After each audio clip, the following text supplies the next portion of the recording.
Muy buenas tardes. Mi nombre es el doctor Lucio Alfonso Rubio Antelis. Soy autor de este libro, Garantismo Penal y Derechos Humanos, Bases Teóricas y Procesales enfocadas al sistema de justicia penal acusatorio. Un libro que publican la editorial Flores de México y que ha tenido una distribución nacional. ¿Por qué hacer este libro? ¿Por qué trabajar sobre lo que no se es común escuchar ni aplicar en los tribunales, que es el garantismo penal?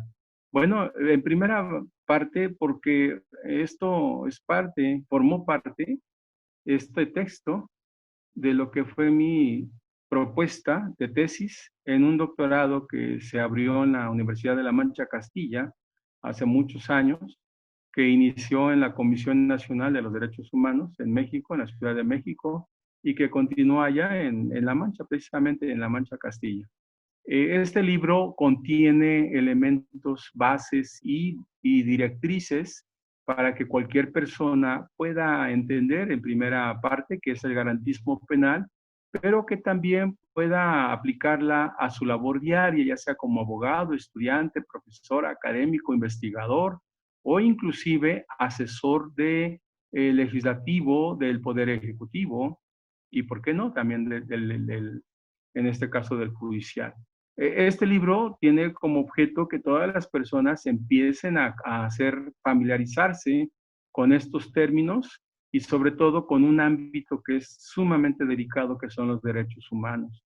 Creemos que construir estas propuestas en base a estos libros permitirá también crear instrumentos de paz, instrumentos que nos conduzcan a esta pacificación social que tanta falta nos hace. Empezar a generar otro tipo de visiones, otro tipo de enfoques respecto del sistema acusatorio penal, tanto para los que diseñan normas como para los que hacen proyectos de cambio de leyes, como para los que lo aplican, interpretan y que es parte de su vida cotidiana. Crear un libro de esta naturaleza es entonces aportar a lo que nosotros consideramos esencial, que es el instrumento para la paz social. Y el garantismo penal nos va a dar bases para todas las etapas del proceso acusatorio, incluyendo la etapa de ejecución penal, en el cual las personas continúan teniendo derechos humanos. Aunque el grueso de la población no lo acepte, pues sí lo siguen teniendo. Y aquí se hace un llamado para que las autoridades respeten este marco constitucional previsto en el primer artículo y que de esta forma empecemos a trabajar la construcción de los derechos.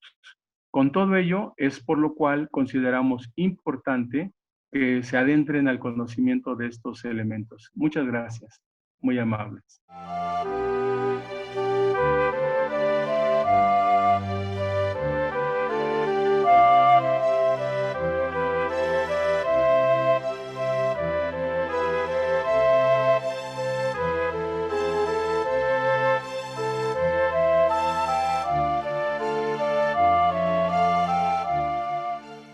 ¿Qué tal, amigos? Sean bienvenidos a su programa Leo, luego legislo.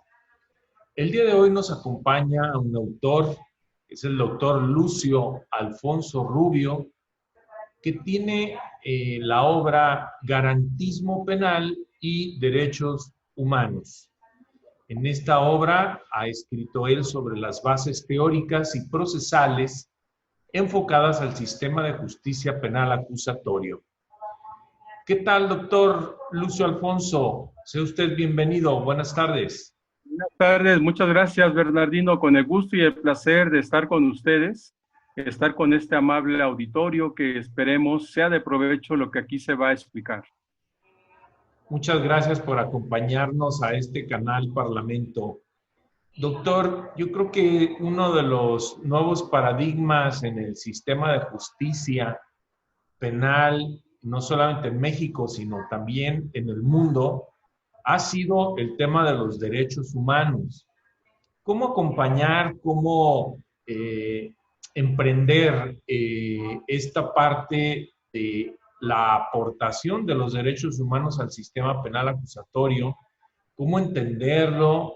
Y sobre todo, cómo establecer que son términos nuevos para no solamente para los que están estudiando e investigando todo este tema del derecho penal hoy en México y en el mundo, cuando ha sido esta base para muchos países el tema del garantismo penal.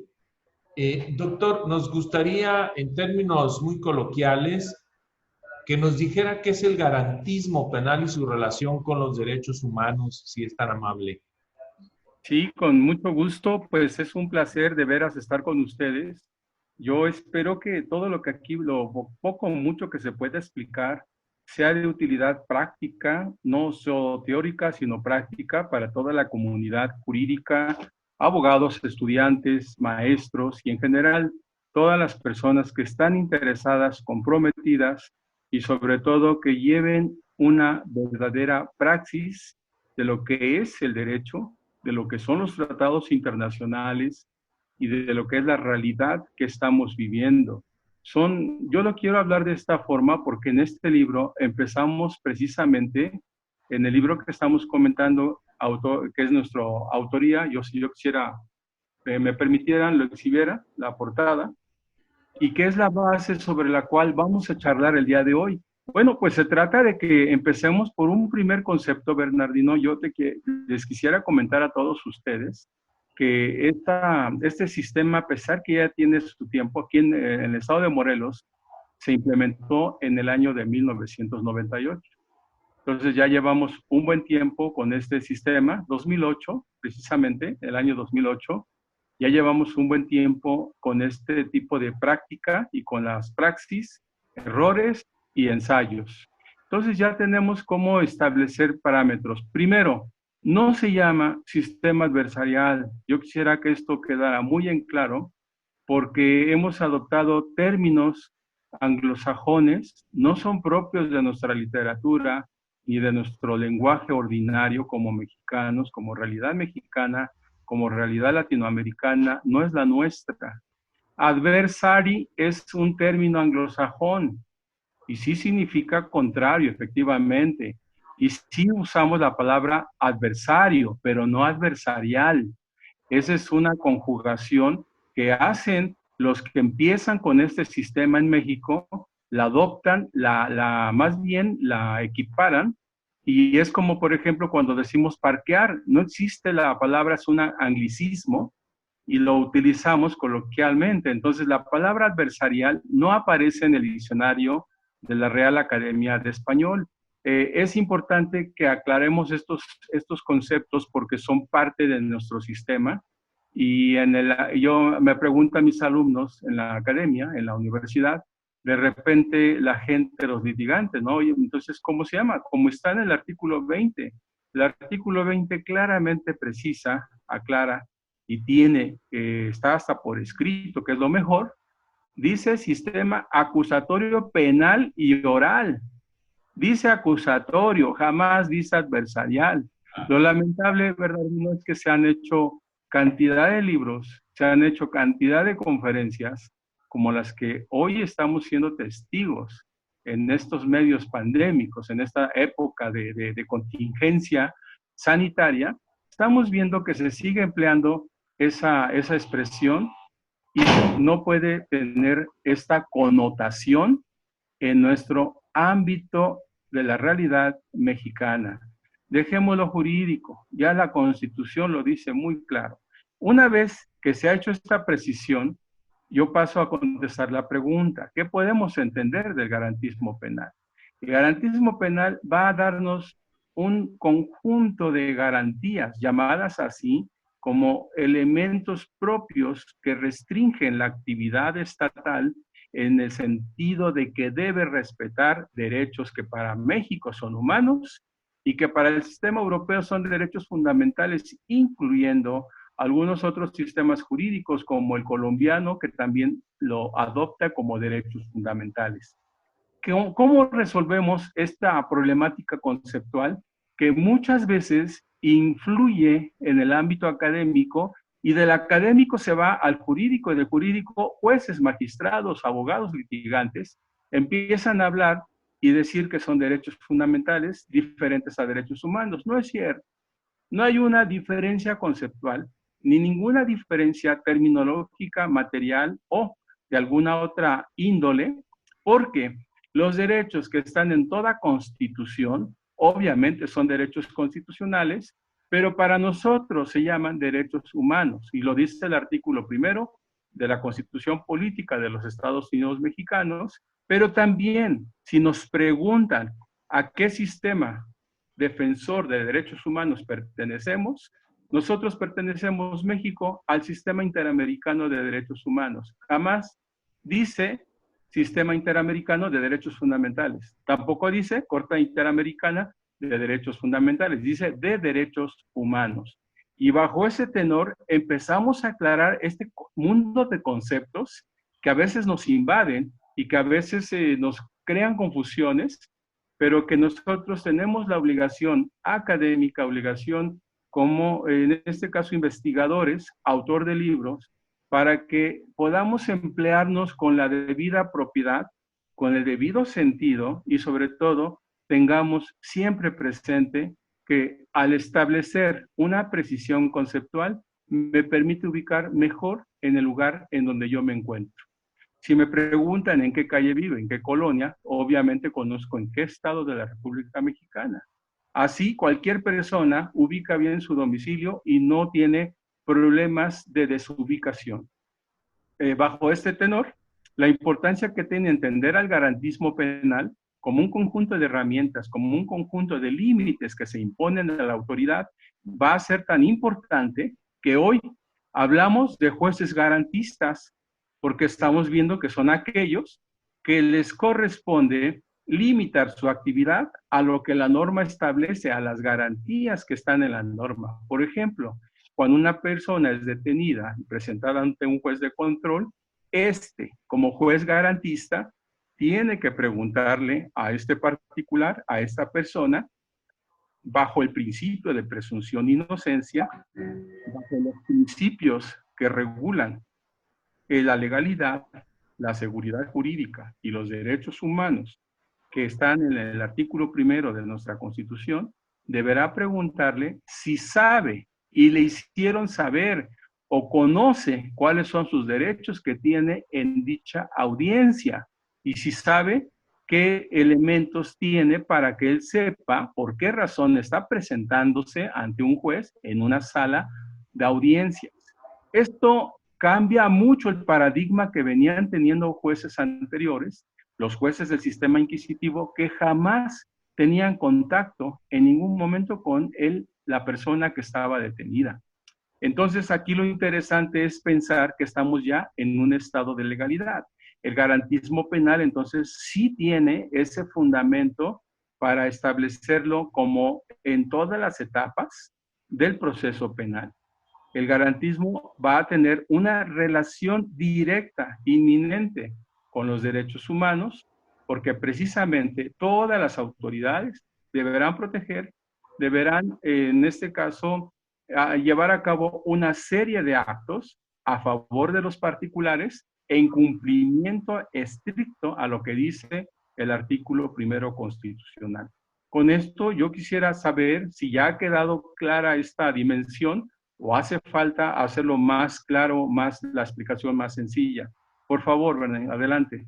No, no, al contrario, doctor, creo que ha sido muy explícito el tema de garantismo penal y muy clara la connotación que se le da para evitar, pues, que caigamos en una equivocación y que lejos de estar conduciéndonos con terminología equivocada, estamos aprendiendo que debemos leer propiamente la Constitución para poder tener no solamente un fundamento, sino también un adecuado término, ¿verdad? Y esto me lleva entonces a la pregunta siguiente. Entonces, en la materia penal, ¿cuáles serán los principales derechos humanos que se pueden destacar hoy por hoy en esta realidad mexicana del sistema que nos está hoy platicando, que es el sistema penal mexicano?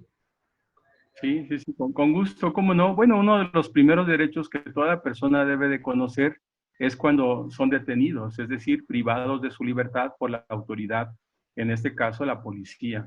La policía hoy tiene un conjunto de límites que aún no se respetan, es muy penoso decirlo, que no se respetan y que deben de ser exigidos por los particulares. La importancia de estas charlas, la importancia de todas las capacitaciones es de que las personas entiendan de una vez por todas que defender, conocer nuestros derechos humanos implica necesariamente adoptar un carácter de exigencia hacia las autoridades para que éstas, en primer lugar, lo respeten. En segundo lugar, se lleva a cabo un procedimiento cuando haya abuso de poder, abuso de autoridad.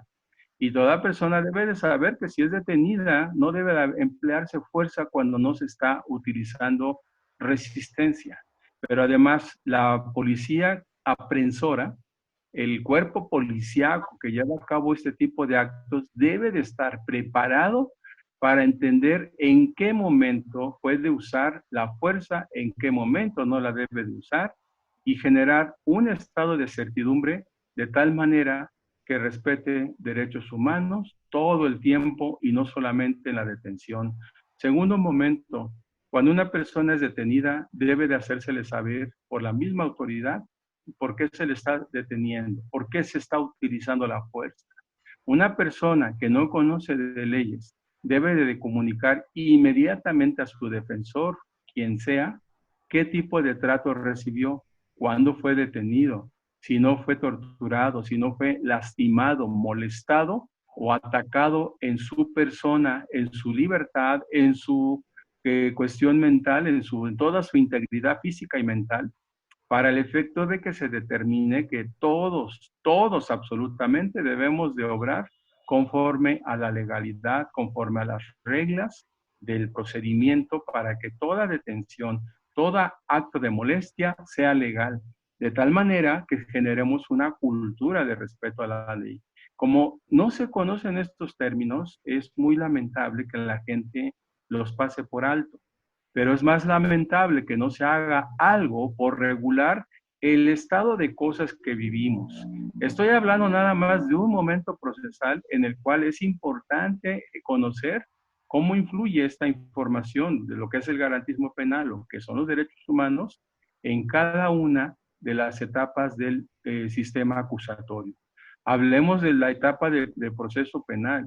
En la primera etapa, que es ante el juez de control, existe una serie de derechos que deben de ser totalmente respetados. Por ejemplo, el derecho a guardar silencio, el derecho de no incriminarse, el derecho de acceso a la información, de comunicación con su abogado, el derecho a la legalidad, que significa que sabe por qué está ahí y la autoridad no puede hacer más de lo que la ley le permite, que tiene derecho a solicitar que se decrete libertad en caso de que no existan elementos para tenerlo privado de la misma.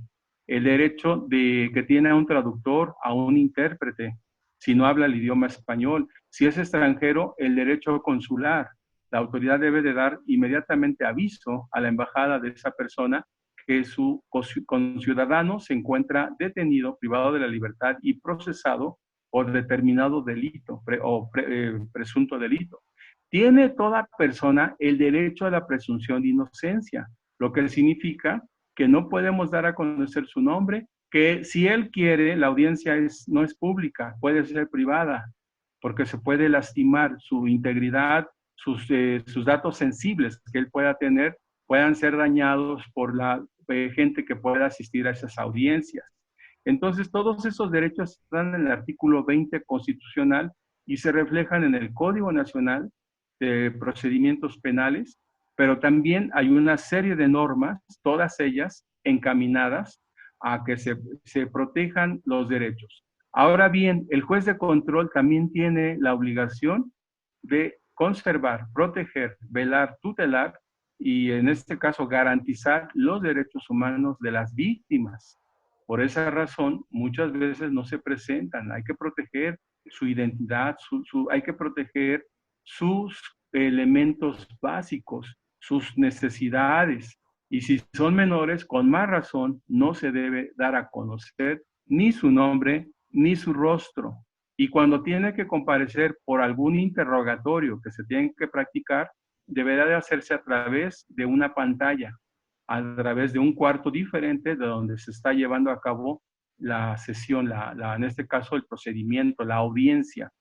Todos estos son garantías que ya están a favor tanto del imputado como de la parte ofendida. Y el juez tiene el deber de velar por ello. Pero ahora bien, hay otra cosa importante. ¿Y qué pasa con el MP? El MP guarda un conjunto de deberes que están en el artículo 102, 104, 110, 137 y demás relativos del Código Nacional que dice que el MP debe proteger derechos humanos tanto de la víctima como del imputado. No tan solo se constituye en un agente que acusa, que en este caso está imputando la comisión de un posible ilícito, sino que también está siendo tutelar, es decir, vigilante y cumplidor del respeto de los derechos humanos. Es algo, yo lo comento con mucho pesar, lamento mucho que no haya esa capacitación en muchos abogados y es la base sobre la cual pueden ellos influir en el juez de control bajo la argumentación jurídica correspondiente para establecer criterios de duda, criterios de oportunidad y un conjunto de elementos que van a favorecer a su defensa. Igual el asesor jurídico debe de velar por los derechos humanos de su representado. El asesor jurídico ya está equiparado, igual que el MP, igual que la defensa, sea oficial o sea particular. Los tres son quienes hacen uso de la palabra en las audiencias y tienen todo el conjunto de elementos para hacerlos valer en las audiencias, y ese es un derecho humano que les asiste y que está protegido y debidamente velado. Por eso las audiencias son orales.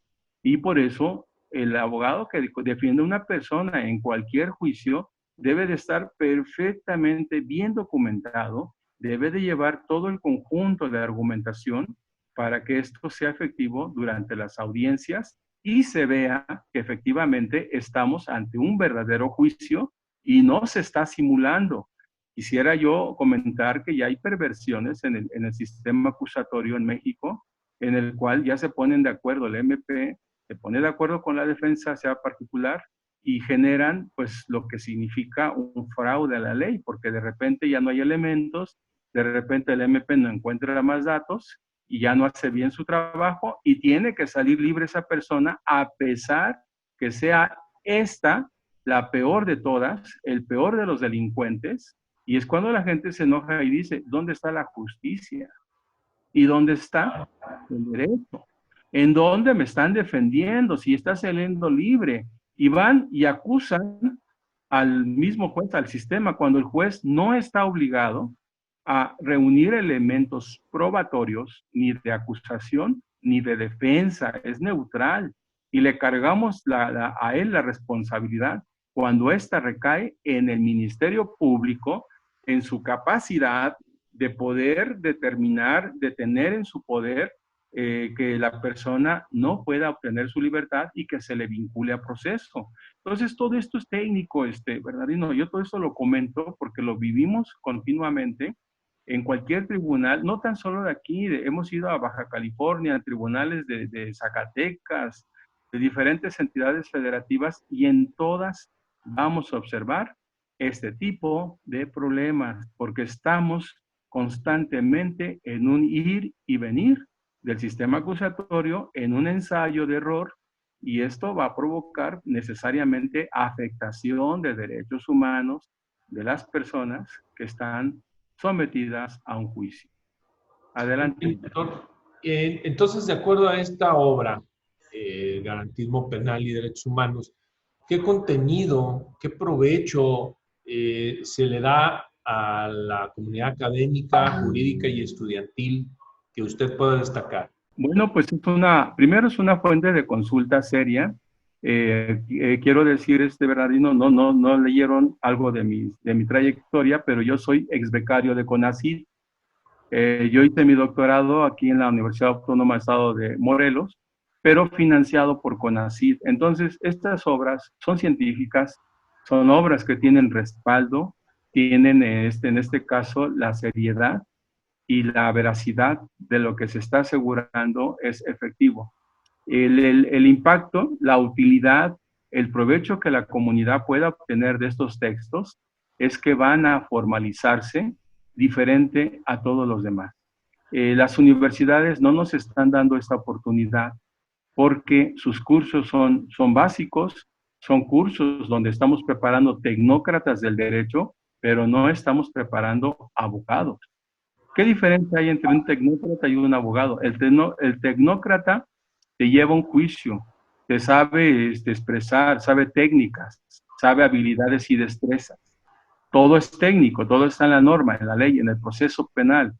Pero cuando tú le dices, esbózame una argumentación jurídica dentro de lo que son en la audiencia de apertura de alegatos, en la audiencia de inicial de juicio oral, vamos a ver que dudosamente va a haber uno que destaque, que realmente haga trabajo serio, profesional, que de veras se esté viendo cómo defienda a su cliente. Entonces, esto va a traer como consecuencia una deficiencia técnica, una deficiencia teórica del futuro abogado. Si ya es abogado, va a continuar con esas deficiencias, pero va a ser todo un técnico que va a saber de memoria cada uno de los preceptos del Código Nacional, pero va a saber también la forma hábil de poder interrogar a una persona, pero todo eso son técnicas y habilidades. No está mal, no estamos criticándolo, lo que estamos diciendo es que en base a estos elementos que son teórico-prácticos, una persona puede defender mejor a su cliente. Vamos a poner un ejemplo. Alguien que se dedica a la defensa en lo que es ejecución de penas, lo que es anteriormente llamábamos sistema penitenciario. Vamos a hablar del procedimiento penitenciario. Aquí vienen elementos y hay exigencias para poderlas hacer valer ante el juez de ejecución penal. Eso es lo que proponemos, que el garantismo no se da en una etapa de proceso penal, se da en todas. Desde que una persona es detenida hasta que ésta está procesada, está privada de su libertad y está cumpliendo una pena, allá como persona privada de la libertad, tiene el derecho a que su defensor conozca de garantismo penal, pero que lo haga valer ante los jueces de primera instancia en todas y cada una de las audiencias. Vamos a suponer un ejemplo que les va a parecer muy interesante. Yo espero que todos estén preparados porque es muy fuerte lo que aquí se va a expresar. En una prisión, llamémoslo Centro de Reinserción Social, de X entidad, hay una persona privada de libertad que muere como consecuencia de un enfrentamiento, de una riña. Los protocolos, Bernardino, yo te explico, los protocolos de la Ley Nacional de Ejecución Penal, de los tratados internacionales, prohíben que haya un solo muerto que no tenga explicación lógica, médica, científica, lógica, natural. Si tú me das esto, tienes que hacer como autoridad penitenciaria un expediente que soporte, que demuestre y acredite que la persona perdió la vida por razones naturales, médicas o biológicas, pero no por una riña en la cual apareció decapitada y su cabeza quedó en otro lado. Esto es grave y eso se llama crisis del sistema penitenciario. Y hoy los jueces de ejecución penal están débiles, se han debilitado ante administradores penitenciarios que no conocen la ley, pero que saben que violando la ley no les pasa nada. Eso es sumamente grave, Bernardino, en todos los sistemas penales. Este libro contiene elementos para que los defensores de oficio o defensores particulares de personas privadas de la libertad puedan hacer efectivos los derechos humanos de estas personas, de sus clientes, y abonen a un sistema más garantista de lo que es el régimen penitenciario. Casi nada, Bernardino. Por eso te digo, esa es la importancia de estas charlas, que no son de cualquier nivel, que no es una charla matatiempo, ni tampoco una charla de amigos, de cuates, del Club de Toby. No, Claro. es un adelanto para que sepan qué es lo que contiene este libro, fomentar esa curiosidad, fomentarles esa inquietud y sobre todo darles herramientas teóricas, técnicas, legales, jurídicas, jurisprudenciales, para que lo hagan valer en cada una de las audiencias que cada persona pueda tener o desde el ámbito académico, desde ahí se construyan herramientas para hacer propuestas metodológicas, legislativas, que cambien el sistema que hoy estamos viviendo. Les quiero comentar y les voy a compartir, si ustedes me permiten, una invitación que tenemos para presentar otro libro en el Tribunal Superior de Justicia del Estado de Morelos, otro libro de un servidor que se llama Crítica a la Ley Nacional de Enjuiciamiento Penal, es decir, de lo que es la Ley Nacional, en este caso, de todas las personas que están privadas de la libertad. ¿Sí? Eso es lo que los vamos a presentar y lo vamos a tener para el día 15, me parece, 15-16. Les vamos a mandar esa invitación y que vean cómo ya las autoridades empiezan a tomar en serio esta situación y queremos que el sistema penitenciario cambie. Pero este libro contribuye porque dentro de las audiencias nosotros sabemos que hay lo que el abogado puede solicitar que se llama minimización del derecho punitivo. Eso se llama garantismo y significa la minimización respeta tu autoridad, los derechos humanos que se han reconocido a mi cliente en tratados internacionales, en la Constitución y en algunas leyes locales, que respetes esos derechos para que tu intervención sea mínima frente a él. Ejemplo, una persona privada de la libertad que la ley nacional no lo establece, de ejecución penal, no establece qué se puede hacer, aquí vienen propuestas para que se inicie. Hay un castigo, entonces debe haber un procedimiento. No puede haber castigos si no hay procedimiento. Eso se llama garantismo penal. Con este ejemplo, creo que queda más clara la pregunta que se está formulando. Claro que sí, doctor. Y este tema de derecho penitenciario en nuestro país, me imagino que trae usted unas propuestas al respecto. ¿Me podría decir algunas? Con gusto. La propuesta que encierra este libro, que se va a presentar el 15 de este mes, 15 de octubre, tiene la siguiente propuesta: una nueva ley penitenciaria llamado Código Nacional Penitenciario. Pero en este código que un servidor propone desde el artículo primero hasta el 302, son 302 artículos que hemos diseñado, viene la separación de lo que es la función administrativa de la autoridad penitenciaria y viene separado lo que se llaman los juicios penitenciarios, los procedimientos penitenciarios. Se separan completamente. Y la propuesta que se hace ahí es de que no puede haber más muertes en los penales, que debe haber protocolos, que si una autoridad penitenciaria no los observa, se iniciará un procedimiento para determinar su responsabilidad penal o administrativa en que haya incurrido. Si hay un muerto, responde el director administrativo, el director penitenciario.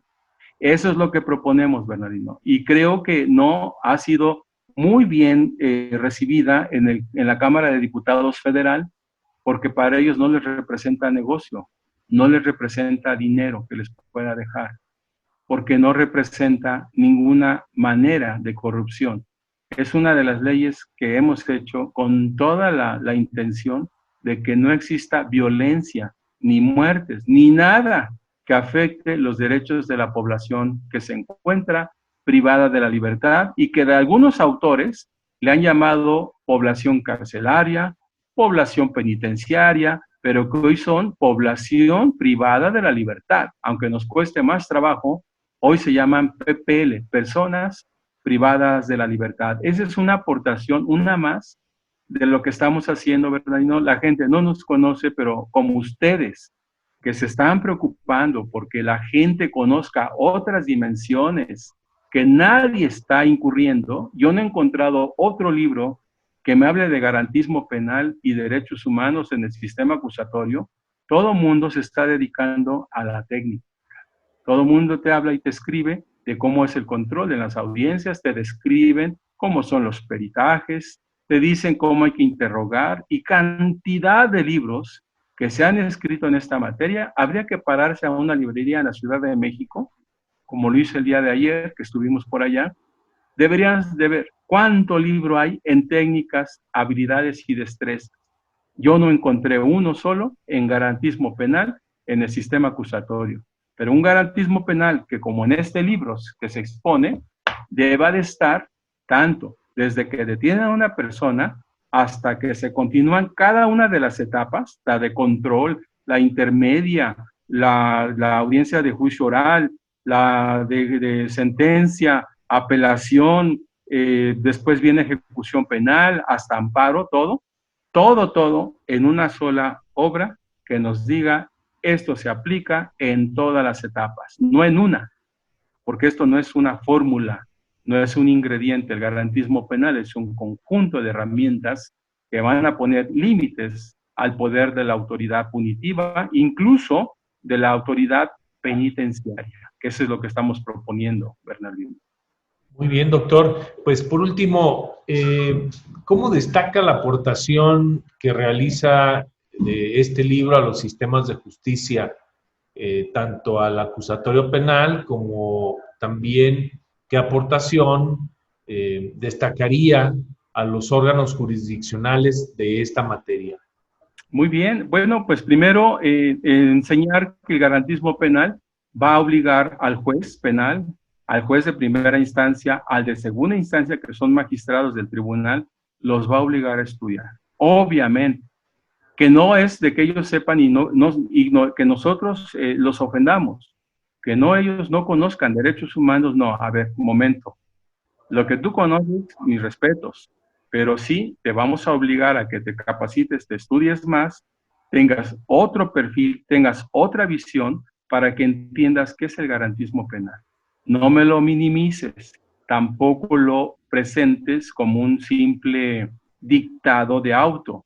No, hazlo como todo un ejercicio reflexivo en donde el mismo Tribunal Interamericano, que es la Corte Interamericana de Derechos Humanos, hay dos elementos que espero puedan tomar nota todas las personas que están escuchando esta información. Hay dos párrafos, hay una sentencia de la Corte Interamericana que me gustaría mucho enmarcar por qué nos sirve este texto. Párrafo 338 y párrafo 339 de la sentencia de Rosendo Radilla Pacheco contra México, dictada por la Corte Interamericana de Derechos Humanos en el año 2008-2009. Ahí dice concretamente que no es suficiente que una norma esté establecida en la ley. No, dice, no es suficiente. Necesitamos que los tribunales se conviertan en auxiliares de la justicia interamericana para interpretar esas normas, y si en ellas encuentran que chocan o violan los derechos humanos de la persona, entonces deja de aplicar esa norma y aplica la Convención Americana de los Derechos Humanos o sobre los derechos humanos. La Convención Americana es la norma suprema que está por encima de la Constitución Política Mexicana y de todas las leyes, el Código Nacional, todas las leyes nacionales, está por encima de todo ello, y la que se debe de aplicar es la Convención Americana. Si hay ese choque interpretativo, entonces haz la aplicación, desaplica la norma local y aplica la norma internacional. A eso se le llama control de convencionalidad en sede interna. Y estos son ejercicios que hoy la autoridad jurisdiccional debe de llevar a cabo al momento que dicte sus sentencias. Algunos dirán, es que yo sí lo hago, es que yo sí lo ejercito en todas mis sentencias. Muy bien, pues mis felicitaciones para ese tipo de jueces y magistrados. Necesitamos que ese carácter sea todos, no nada más unos cuantos. Y esa totalidad es un mundo, Bernardino, que necesitamos dotar de los instrumentos adecuados, idóneos, para que no sea una costumbre, no, que sea una verdadera obligación como lo dice la Corte Interamericana de Derechos Humanos, en la difícil tarea de administrar justicia. Primero está velar por los derechos humanos de las personas, y si hay confrontación con tus normas locales, desaplícalas y aplica la norma internacional, porque dice que no es suficiente que lo digan o que lo establezcan. No, tienes que hacerlo efectivo, materializarlo y condensarlo en tus sentencias para que se lleven a cabo en la realidad. ¿Sí? Eso es lo que pudiéramos decir a grandes rasgos, que hay mucho más todavía, hay más parámetros por los cuales pudiéramos establecer que la teoría de garantismo como tal es una praxis cotidiana que vivimos y que a veces aplicamos, pero no nos damos cuenta que eso se llama garantismo penal. Así es que esa es nuestra propuesta que estamos haciendo, Bernardino. No, pues muchas gracias, doctor. Esta es una obra sin duda que tiene que leer y tiene que releer, no solamente, como usted lo comentó hace unos momentos, aquel estudiante que por primera vez se encuentra con el sistema, sino que también debe de ser el ABC de los jueces, el ABC del Ministerio Público o fiscal y también, ¿por qué no?, de aquel asesor o defensor que constantemente está en el sistema litigando esta materia, y por supuesto para aquellos asesores legislativos que de alguna u otra manera tendrían que observar también al momento de hacer algunas modificaciones, al momento de hacer algunas reformas, no quitar el dedo del renglón del tema del garantismo. Pues, doctor, no sé si quisiera algún mensaje para aquellos investigadores, asesores parlamentarios respecto de su obra. Yo quisiera de alguna forma nos dieran oportunidad que si hubiera en algún momento para que físicamente con las medidas sanitarias correspondientes, los protocolos de sanidad, pudiéramos ir algún día, nos invitaran a dar una capacitación con mucho gusto, llevar los textos, tenerlos a la disposición, pero una capacitación seria, una capacitación que sea inolvidable, pero que sea práctica, que tenga esa utilidad, y cuando se estén revisando leyes, dejar parámetros para que digan, es que esto es garantismo, y lo que no es garantismo se llama arbitrario. Lo arbitrario es de los déspotas, es de los estados que no son de derecho, los estados dictatoriales. Hay que empezar a trabajar lo que es el estado de derecho, continuar con lo que ya hay y sobre todo generar esta conciencia. Pero finalmente nos queda esta profunda preocupación de que el país necesita caminar y construir mediante todos aquellos mecanismos e instrumentos de la paz. Mientras no lo hagamos, no tendremos esa sociedad que tanto necesitamos. No es la sociedad, las del sur, ni las del medio, ni las del centro, ni las del norte. Somos todos como país que necesitamos identificarnos hoy con el derecho como un instrumento de cambio a través de la paz, a través de la construcción de mecanismos que nos permitan la reconstrucción del tejido social. Cuando hablamos de garantismo penal, lo que queremos es que haya un avance, haya una consolidación del poder judicial hacia toda la población y que respondan con toda esa seriedad, que sí se lleven a cabo todas las garantías constitucionales, que las hagan efectivas para que estemos respirando, comiendo, cenando, abonando a un Estado garantista. Los que construyen leyes tienen esa obligación de revisar parámetros internacionales y pues sobre todo concluirles lo siguiente. Las autoridades todas, dice el artículo primero, tercer párrafo, segundo y tercer párrafo, todas están obligadas al respeto de los derechos humanos. Deben de protegerlos, deben de tutelarlos, deben de conservarlos, deben de promoverlos, deben de garantizarlos. Sin embargo, lo dice una instancia internacional, y espero que esto no lo tomen a mal. Dice una instancia internacional que se llama Comisión Interamericana de Derechos Humanos. Esta está en Estados Unidos. No se equivoquen con el tribunal, que es muy diferente. la comisión ha establecido toda autoridad, diciendo que todo Estado que viola derechos humanos, que no cumple, toda autoridad que no cumpla con la observancia estricta de los derechos humanos, que sea omisa con el cumplimiento de derechos humanos, se convierte en violador de derechos humanos. Y yo hago un llamado a todos los que operen la norma jurídica en cualquier ámbito, sean estos legisladores, el Poder Legislativo, Poder Judicial y Poder Ejecutivo, yo los convino por medio de sus asesores a que no continúen siendo violadores de derechos humanos.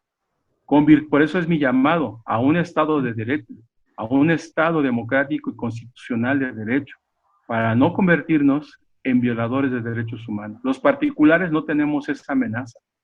Los particulares no violamos de derechos humanos porque no somos autoridad. Solamente la autoridad, la que tiene la disposición legal de cumplir con la Constitución, la norma y los tratados internacionales, al ser omisa en el respeto a estos, se convierte en violador de derechos humanos. Ese sería mi mensaje, y que con gusto están abiertas estas puertas, Bernardino, para que en próximas ocasiones podamos estar con mucho gusto, con toda la intención de que estas cápsulas, estas entrevistas, estos momentos se hagan de la difusión en todos los ámbitos posibles, que las personas contribuyan a difundir estos mensajes, porque no son míos, están basados en la construcción de la paz social, en el bien común de todos, en el que ya necesitamos un nuevo país que está marcado por las leyes y por su cumplimiento, y que ya no existan simulaciones ni tampoco omisiones de la ley. Ese sería mi mensaje, Bernardino. Muchas gracias, doctor. Yo creo que estaríamos pendientes de alguna otra obra que traiga por ahí para que la pueda aportar y que la podamos nosotros también darla a conocer al auditorio. Pues enhorabuena por la obra y muchas gracias por haber estado en este programa. Muchas gracias, Brenda. Buenas tardes. Muchas gracias. Muchas gracias. Sean ustedes, señores, invitados a leer esta obra y, ¿por qué no?, también hacer un análisis profundo. Estuvimos en el programa Leo, luego legislo. Hasta la próxima.